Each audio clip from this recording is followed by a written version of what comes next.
Hi, everyone. Welcome back to the Mama's Genius Hub podcast. Today, we're going to talk a lot more about the gut. And we're going to talk about that constipation in there and what we can do about it and what food sensitivities we have so we can really take charge of our health, our kids' health, and really get out there and get some practical steps. Because for me, I don't know about you all, but that nutrition word just gets overwhelming. So we want to try to break that down and give some practical things of how we can get started. So I brought Nikki Golly on with me, who is a nutritionist and health coach with the focus of helping adults with constipation. She's on a mission to help families experience the healthiest and happiest versions of themselves. She silently suffered from constipation for 27 years before she figured out how to heal herself and wants to ensure that no one else has to endure that agony like she has done. She uses knowledge from her degree in nutrition and many years at the vitamin store to help her clients find relief and heal faster. She has taken her knowledge to the next level with constant learning and helping her clients get the quick fix relief and true healing from constipation and its many symptoms. We're so excited to have you here. So I kind of got your why in there with like wanting to figure out for yourself, but tell us a little bit more about that. Yeah. There is quite a big, it's a big topic. Digestion is so important. Like I said, I spent 27 years miserable, and it really wasn't that I came from a family that didn't talk about it. I didn't know. I didn't know what I was experiencing wasn't normal. So I didn't know to bring it up besides being uncomfortable and having a really hard time like tying my shoes. And this was when I was a little kid, just miserable. So that's kind of why I'm here. I want to talk about pooping is so important, especially talking about mamas. It is so important that you continue that conversation with your kids. We talk about poop when they're in diapers because you're changing it and it's in your face. And then toddlers and your potty training, is it number 1 or is it number 2? But besides that, then everyone's completely quiet about pooping, and it's so important. Everybody poops, by the way, everybody does. And it's important to look at it. What's going on? What does it look like? I know I kind of jumped farther into it, but it's fine. We're here. I appreciate the reminder because even like I was sitting at the physical for the doctor's office and they're asking those questions and I'm like, I don't know anymore. I used to know. I'm like, Yeah. I don't know. It's like now they're like self-regulating and responsible for it. But like, again, I love how you were saying that as a kid, you didn't know. So let's just start with that a little bit. What are some of those symptoms or things that we should be aware of that could be part of this, that showing that we wouldn't necessarily know? Well, just first talking about what is ideal. Most people don't know what our poop should look like or how often. So ideally, we should go to 2 to 3 times a day, at least once at minimum. And the consistency, sorry for the mental fit picture in advance, but the consistency should be like soft serve ice cream. Not loose, not constipated, not little BBs or pebbles are really hard to push. It should be easy. It shouldn't take very long. It should be like, okay, go into the bathroom, do your business, be done. Not I know a lot of people hide in the bathroom and just sit on their cell phone. That's a different experience, but the actually going to the bathroom is important. So how long does it take you to go to the bathroom? Do you have to sit there for hours? Like, these are important things to pay attention to. It should be quick, like I said, 2 to 3. If you're there's food sensitivities show up a lot in the digestion first, and then they show up in other ways. Bloated, uncomfortable, hard to bend over and tie your shoes, even joint aches can come back to food sensitivities and food allergies. Even skin reactions, major acne. I know hormones take over, especially talking to mamas, right? Your teenage kids, hormones take over heavily. Like acne, those kinds of things. It also affects the bowels. We don't talk about it because it's just like, again, they're like, oh, you're a teenager, you only want to talk about certain things. But it is important to keep that conversation up because it's important for the overall health of everybody in the family. You think about a teenager that's really like I want to say constipated in their personality, but shut down, doesn't want to talk to you, ask them. I mean, if they'll talk to you, I mean, that's something that's important to start young, but keep that communication, because usually what is expelled out, the conversation that's happening is also what's going on inside. I know people that are really muted, don't want to say anything, really closed off, are typically having constipation issues, which is interesting to think about. Wow, that is really interesting, but it kind of makes sense, like how you just close yourself off and you don't want to talk about these things. So, like your body naturally acts to your thoughts because you're Yeah. closing yourself Yeah. off, or close your body off, and then you Yep. can't. Your body's not functioning, your brain's not functioning. It makes sense. I just Yep. never thought about it. It's such a new perspective, I and know. That's the and fun thing about what I do. And as you were saying that, like just the whole concept of poop and talking about it, because like sometimes I'm like, oh, I'm so annoyed when my kids just keep using the word poop. And like I was like, when we got on, I was like laughing. I'm like, I get to say it and not have to like feel bad about it. But I'm like, we shouldn't. And you just No. gave such a great idea of like just that talking about that and bodily functions in that manner with your kids does open up a different type of connection and communication that I didn't Yeah. even wasn't even thinking about. Like that we need to know those things and Yeah. not be afraid to have those conversations, especially as I'm thinking about the whole idea of the flow and the period starting and all that stuff. And so like this is a segue to Yeah. keeping It that makes line it of communication. easier to open up about other things, like, hey, I don't really know what's going on, instead of being all closed off and being a teenager, being a little kid that goes, "Well, I don't know what to do." They're quiet about it. Instead, just like, hey, this is a normal conversation with the household. Like, how you pooping? What's going on? That's one of my fun things that instead of say, how you doing? It's like, how you pooping? Because that kind of tells a lot of things. And it doesn't give you that canned response, like, how you doing? Yeah, fine, whatever. And then you just Okay, move you know on. what? I'm gonna pick my son up today and ask him that as he walks by, and he's gonna be like, "What?" How you pooping? Like, what? What are you talking about, mom? Like, I'm excited to try that today and just to get the look on his face. I've had the pleasure of seeing or meeting him on Zoom, and That is true. it'll I'm be like, this fun. came directly from Nikki. I forgot that you guys know each other. Yes. Yeah. It'll be a fun question, but it's a really important, and like, bring levity to it. Like I said, everybody poops. Like, if you bring levity to the conversation and stop the shame about it, because I don't really know where that came from, but in my generation, the previous generations, I really don't know what it was when everything's like behind closed doors. We'll all eat together and have like a shared meal, but then everyone hides in a closet to go to the bathroom. Both are natural things. Granted, it's usually smellier and a little weirder to like have that conversation, but let's normalize that conversation, especially in a household with moms. It's super important to continue that conversation, have that conversation with kids. So then you know that something's wrong.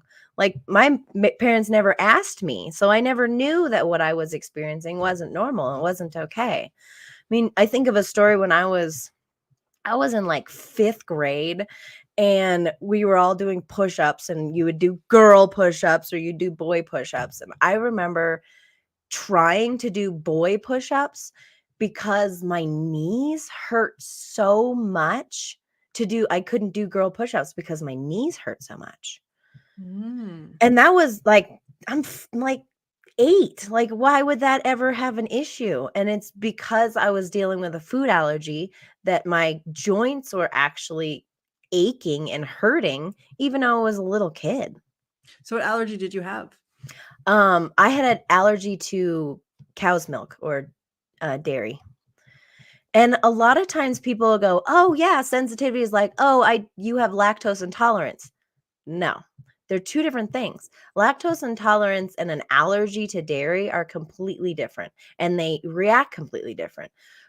But lactose intolerance is more out there because people talk about it, and it's a quick response. Usually lactose intolerance, what lactose is, the sugar in milk. So lactose intolerance means that you don't make the enzyme that breaks down the sugar in milk. So what happens is you have a pretty quick reaction, like, oop, drink milk, oop, bubble guts, I have to go to the bathroom. Usually not constipation or diarrhea, moves everything through. On the other side, an allergy to dairy, it's usually the protein in milk, and that's Mhm. your whey and casein. And that's what my allergy was. And I say was because I was actually able to heal myself from it, which is amazing. And not many people can do that. Or, I mean, that's kind of why I'm doing what I'm doing, is because it is possible to completely heal yourself and be able to eat it again without having issues. But the allergy to it is usually a slower process. So instead of you eating it, you having a reaction, it's like you eat it and you don't really notice anything. You might be a little bloated, or a couple days later, then you start feeling more bloated. It's more lower in the GI. It slows down motility for me, and especially with constipation, and that's why it's a big thing. It kind of slowed everything down. So then I would not be going to the bathroom, but it wasn't immediate. It was like 2 or 3 days later. So I didn't really know the cause. And if you've ever looked at food allergies or looked at anything, it's in everything. Wheat and then dairy. Those are the two biggest. Here, I'm trying to get my hands in the screen. Wheat and dairy are the two biggest allergens for most people, and they're in everything. Unless you're really militant on reading the labels and looking at everything that you put in your mouth, you pretty much get wheat and dairy at all meals all the time. It's just so easy. And so it's a consistent thing that you're eating these things constantly, and you don't really know what's going on because it's slow, like I said.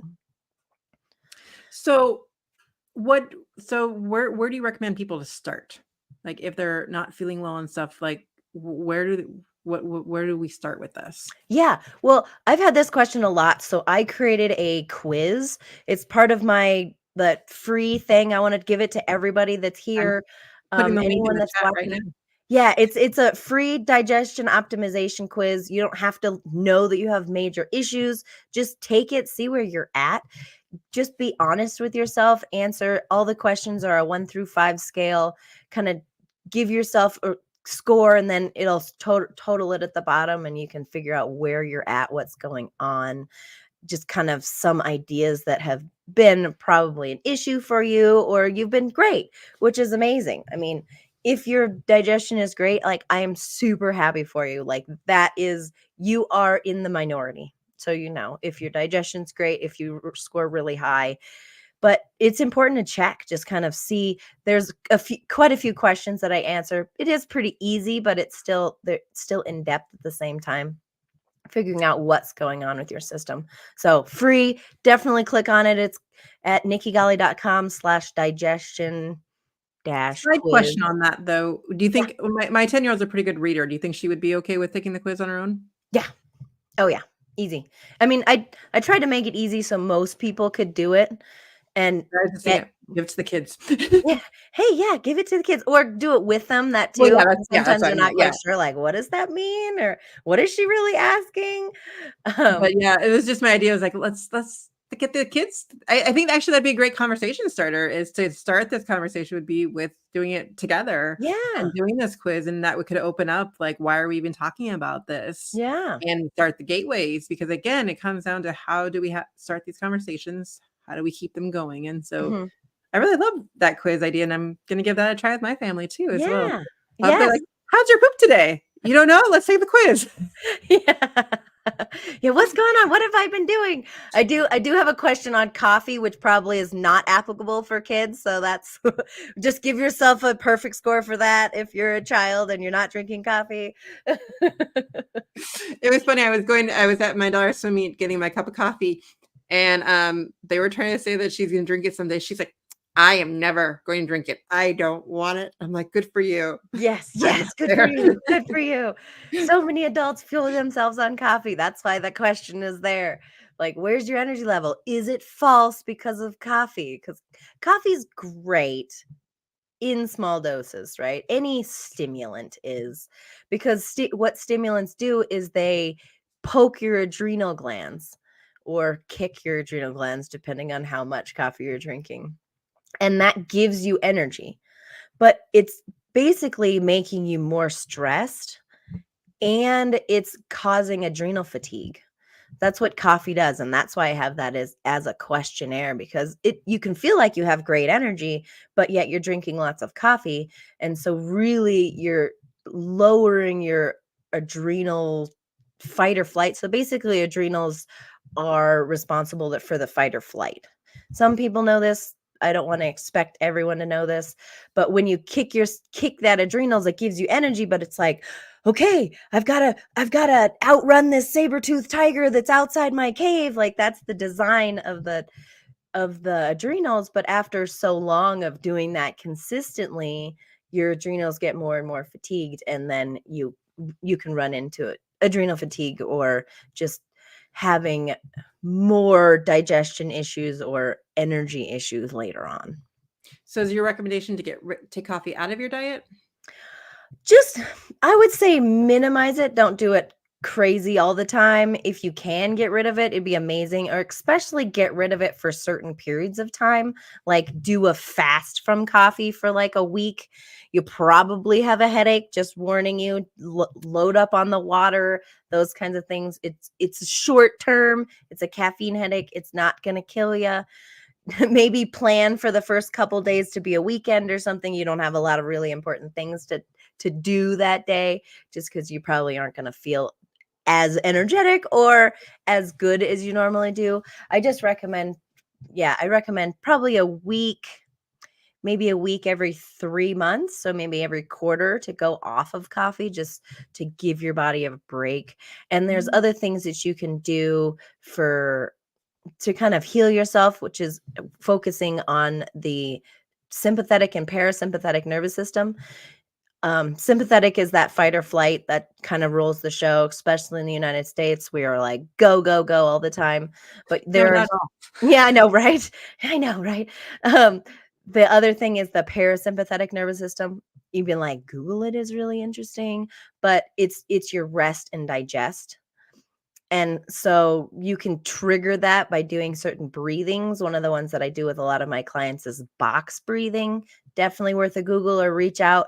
It's called tactical breathing too. It basically, you're focusing, you have to really focus on your breath. And when you're focusing on your breath, you're calming the nervous system down, upregulating your parasympathetic nervous system. It really helps with a lot of things. I love that, and I agree, like, with the breathing and getting in there. You're gonna inspire me to try a week of detox, Oh, yay! I haven't done it yet, but, getting there, and it's funny, though, because I used to actually only drink 1 cup in the morning and just, like, Mhm. because I enjoy it more, and then I'm getting to the point lately, like, where I'm having sometimes 2, and then, like, that 2nd one and that 3rd one in the afternoon, but usually it's just the morning one and then one in the afternoon, Yeah. but So you're still fueling yourself up on coffee, and that's a busy mom trick for sure, getting the coffee in, but you do go through adrenal fatigue. I wouldn't go from 3 cups to 0. I might recommend for a week before you go no coffee to do like get 1, back get back like, to my or way. half and a half, so you kinda wean yourself off a little bit, or give yourself like 4 days to wean yourself off. Because if you're doing it twice a day, that headache might be pretty strong. Don't warn you. Yeah, I can see it already because I days I don't get my coffee, yeah. Right, but it's worth it. It's so good. But work on doing the breathing, work on helping yourself, because it's important. And reach out. I mean, I do a lot of accountability things with clients. I talk to a lot of people. Sorry, dings. I hate those. um, I lost my train of thought. But just talk to somebody. Talk to somebody, get support. I mean, you can get a support in the household. Even get your kids to hold you accountable, or your partner or something like that, I think He is doesn't drink any coffee, so is yeah, I could probably oh, see, he's never maybe good. someone who drinks coffee is a better accountability person than someone who doesn't like it. But yeah, talk to someone. I think it's really important. I mean, we can help each other. And I That's think really that's what what it's this all all about. comes down to is but it's why I'm even doing this podcast or what this is about listening to our guts and figuring out what works for us and then making a decision about it and then getting the support needed to see that into fruition. And so Yeah. whether it's a business idea, whether it's a health idea or something where it's new to you, that the people around you may or may not necessarily see that right away, but find those women that can really support and grow that baby idea. Because again, any idea that we have as women, it starts in infancy and Yeah. has to grow just like we grow babies. And Yeah. that's why this is a Mama Hub. It's because it's about that aspect of nurturing and growing not just humans, but also ideas. And that we And have that. ourselves. Yeah. Right. And so that's what this is all about, and making sure. And so like, I love how you were saying that, is like, get that community behind you, because that's what it's about. It's not, we've been Yeah. doing this alone for too You long. don't do it alone. In the cultures, there used to be like red tents and there used to be more women groups. So I Yeah. really appreciate what you're doing is bringing women together because we're here to help each other. Like, don't do it alone. It's so, I mean, being a mom is not the easiest thing. I recently have experienced it myself. I have a 1-year-old daughter and it's new. It's definitely new. I have a completely different life than I did before, but it's amazing at the same time. But the more support you have, the better it is. Like I have a amazing supportive husband and that's why I'm here right now because he's got the baby. So it's just getting support, getting and going for experts. I mean, you can find an expert, you can find someone that knows what they're talking about. Seek out the person that can really help you the best. And having this hub, you have a whole Yeah. group of women and men. I don't know if you have any men, but I know you have a whole big group of women and just people to support you. Yeah, and that's what this is all about, is if you get that idea to like seek out that resource, because when you find the person who's already done it, it cuts down your time frame. And I know Oh yeah. sometimes we don't want to spend money on ourselves, but really that is the education and the gut to like get that idea into out of infancy, is find the Yep. person that's already done it and learning from them and how they did it. And then don't follow exactly what they do, because it may or may not work for you. But Learn from them, yes. but to learn from them and then start tweaking it to how it works for you. I think that's the part that we miss sometimes, is we just think, okay, well, I gotta do exactly how they did it. And Yeah. and it's that tweaking part of figuring it out and working with it and learning what, and that's what this is all about. That's where the support comes in, is as you're having the questions, or like, oh, well, this person does it like this, but this isn't quite working for me. How do I manage that? That's where the conversations and the support come into place. And we got Yep. completely off of poop, but you know what? That's what it It's really comes okay. to. It's okay. It really comes back to whatever concept that you need help with. So with Nikki being the expert in all of the dietitian needs, and learning from her and her experience in that, that's where this comes into play, is now tapping into that, if that is something that you need to tackle now. Yeah. I mean, first, one of the I guess it's a quote that I heard many years ago, and it has definitely fueled me and to help women kind of feeling better, taking care of themselves first, is an empty lantern provides no light.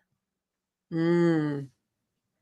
I So, haven't heard that one, but it speaks to the whole empty cup, everything. Yeah, but I love yeah, the yeah. light. So if you're not taking care of you first, like your children are important, but I truly believe that you still come first because if you can't take care of your children to the best of your abilities, if you're not feeling good, if you're depleted, if you're, bleh.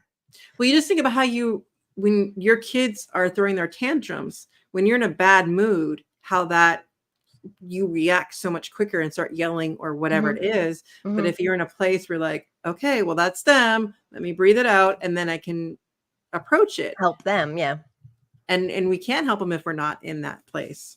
exactly. Exactly. Well, we are running out of time, so we're going to start diving into our 5 questions that we have Yes. for Nikki. And so number 1 I love is, what is your favorite book or resource that has significant impact on your journey as a mom? As a mom and a business owner, I've been thinking about this and the book, it's gonna be different because it's not necessarily a mom book, but it's called Atomic Habits by James Clear. I love that one. The best book. I can recommend it over and over again for so many different things. I actually use it within my nutrition business, but it's talking about making habits and making them really small, like doing new things. You can't like have people that'll try to like do a million things. I'm like, you don't have a habit of that. It's not going to work. You got to make it clear, figure out where you're going to put it in your day, make it really small. Like if your goal is to take care of yourself or stop drinking coffee, like make it small instead of completely Going cold cutting it off. turkey. Drink, like, how about let's drink half water and then coffee, or like I make think a small change. I think the example from might have been from his book, but it's pretty similar. Where it's like he talked about making the habit of after work going to the gym. Yeah, I was But going like to use that, but I was like, that's overused. it's overused, right? But it's like the 1 minute, like you just going for 1 minute and just starting that. Like Yeah. eventually you work up to getting on the Yeah. treadmill or whatever it is that you want to do, or however you want to do it. But it's that we put ourselves into these situations where we don't. But think about when you think about your day and you think about all the things that you're doing automatically. And what are the things that you want to keep doing automatically? What are some of the things that you want to change? And so Yeah. then I love how he has a great way of going through all that. I have his journal that I have never quite finished, but It's because we didn't make it a habit. we did not make it habit. Well, yeah, I picked a different journal actually, though. I do have And a that's okay. journal habit, but yeah, it is, and there is so much out there. And again, experimenting, trying, listening to suggestions, but then figure out which ones do you want to make a Yeah. habit. Definitely. Number 2 for you. What is a family tradition or ritual that brings your household connection and joy? One of my absolute favorites, which my daughter can't talk yet, so she's not included yet, but she will be.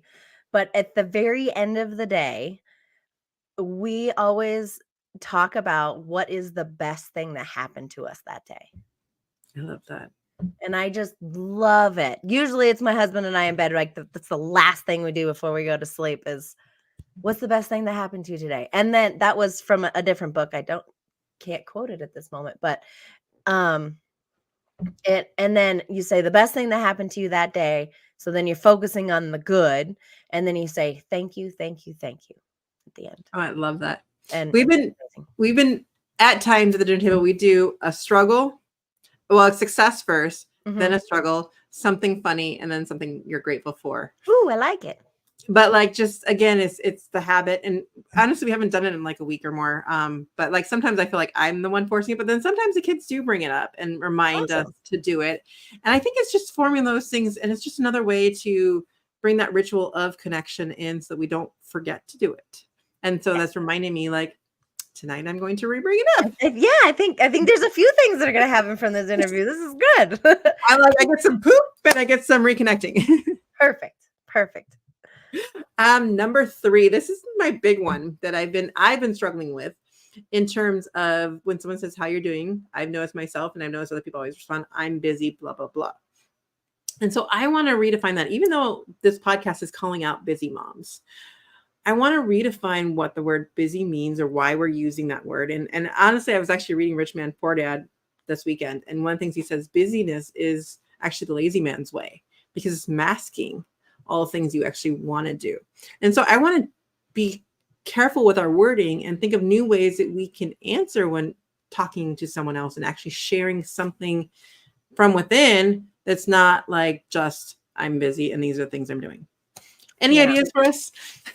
Well, instead of how you doing, I like the question how you pooping better to start. That will get because then you can't answer I'm busy. That's it. It just completely changes that question. It completely changes the answer. That's going to get great answers. That was the first thing. Change the question entirely. Then if you were to ask that question instead of I'm busy, instead of being busy, I think it's more important to be productive. So I'm being productive, or I'm producing this, I am listing this, but I think productive is better than busy. I like that too. Great, some good answers out of you. And I also like the idea of like, productive, and then also looking at the things of how I am or who I am as well. And so we're working towards all those ideas. And then number 4 leads us into, what does genius mean to you, and how do you feel when you are in your genius zone? Ooh, I would say genius is really connected with what you're doing, connected with how you're feeling, connected, I would say is the biggest thing is genius. Like when I'm talking to a client and I'm just just honing in, know exactly if I'm truly connected with them, I'm feeling what they're feeling. I'm going through it with them, and then being still outsider, but connected, you can have the best answers. So connected is really, that's genius. It's not necessarily the normal genius, like, oh, this is the brainy or that kind of thing, but I think connected is really where you can Oh yeah, find the most genius.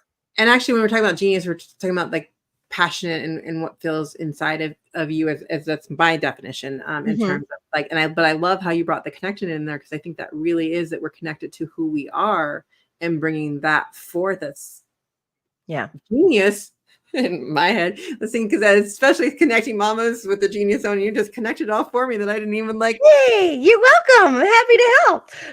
I got so many insightful things from this. I'm like, listeners, I'm good. Hey, if no one else sees this is connect, it's perfect for you. And I I'm got the sure most lots question will, today. because we are connected. Exactly. And that leads us into number 5. And this might be a prediction, or how you've done it for other people, but how do you encourage a child to explore new skills or passions in their genius? Curiosity. Ask them questions. That's really the most fun. Like, my daughter's 1. She has been curious, like, for pretty much, like, she'll wake up from a nap and she's like, this, this. So it's like, all right, I'm a tour guide from the moment she wakes up. I Which is love fun that and too. exhausting at the certain times. But curiosity, just stoking the curiosity, whatever they're interested in, like, what is that? How does that work? What's going on? Just asking questions, like, let's research it together. Because most of the time, kids are interested in things that sometimes you can't answer, you don't even know. That's the That's that's never the happened. amazing part of technology now, is we have so many resources that I didn't have growing up to actually research. The internet is crazy scary, but also good at the same time. Like, you can actually learn so much. Just keep asking the questions. How does that work? I don't know. Let's look it up together. My favorite one's like, go ask Alexa. Yeah, yeah, that's perfect. Sometimes she gives you great answers. Sometimes she just Oh my makes God. you Sometimes question you're like, more. what the heck? Yeah, but Which just I think is beautiful, curiosity. because then you give each other a look and you're like, huh? What? Well, thank you so much, Nikki. And so we're getting close to finishing up here, but let's have everyone remind. I mean, you gave us your quiz already. Give us a little bit about how to get in touch with you more if people are interested, and then what's your final takeaways that you want to share with the audience today? Yeah. Well, just I love doing this. So, just to kind of entice you a little bit more, if you haven't already filled out the quiz, I know a few people have already clicked on it and filled it out, so that's great. But um for the first, so as of now, we'll timestamp now. As of now, if you click on the quiz, you download it, check it out. I would like to, one of my offers that I like to do is do a digestive harmony session. It actually recommends that if you score low on the quiz, but for the first 3 people that download it, start it, I will do the digested harmony session for free. I normally charge like $50 to go through and kind of go through the quiz answers with you, but I'd like to gift that just to kind of give you a little incentive to see what's going on with you. But I will happily do the digestive harmony session for free. Get on my Woo! calendar. I will reach out to you. You say you're the one of the first 3. I'll maybe give you something special if you've already done it, but I think that's really important. And just check it out. What's going on with your health? The most important, just kind of a big takeaway, the most important thing you can do is take care of yourself first. Especially as a busy mom, take care of yourself first. Your kids are important, but you are more important, because you can only give so much unless you give to yourself. I love that. Thank you so much, Nikki, for coming on today, and thank you all for tuning in to the Mama Genius Hub podcast. And we'll see you all next time. Bye, Thank you so everyone. much.